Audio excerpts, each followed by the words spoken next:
জিজ্ঞেস করেছেন কিভাবে দ্রুত ধনী হওয়া যায়। ঠিক, জি ঠিক। সেরা সমাধান 5 ওয়াক্ত সালাত আদায় করুন, আর ফজরের আগে 2 রাকাত সুন্নাত মিস করবেন না।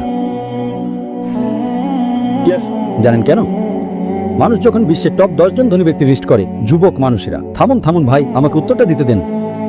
আমি উত্তর দিচ্ছি, আপনি বলছেন যুবক মানুষেরা। আমি উত্তর দিচ্ছি,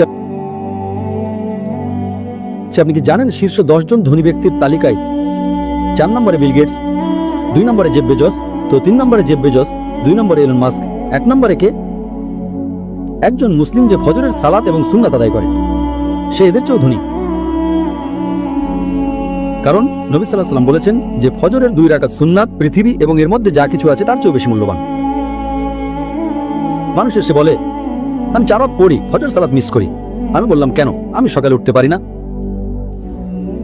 অন্য সব সালাত সময় মতো পড়ি, ফজর আমি উঠতে পারি না।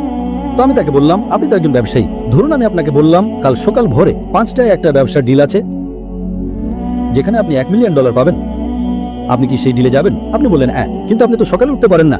না, $1 মিলিয়ন জন্য আমি ঘুমাবই না। তাহলে $1 মিলিয়ন জন্য আপনি ঘুমান না, কিন্তু 2 রাকাত সুন্নাত যা পৃথিবী এবং এর মধ্যে যা কিছু আছে তার চেয়েও দামি, তার জন্য উঠতে পারেন না। ফজরের সালাতের মূল্য কত ভাবুন। সমস্যা হলো আমরা হাদিস শুনি কিন্তু বিশ্বাস করি না, কোরআন পড়ি কিন্তু বিশ্বাস করি না।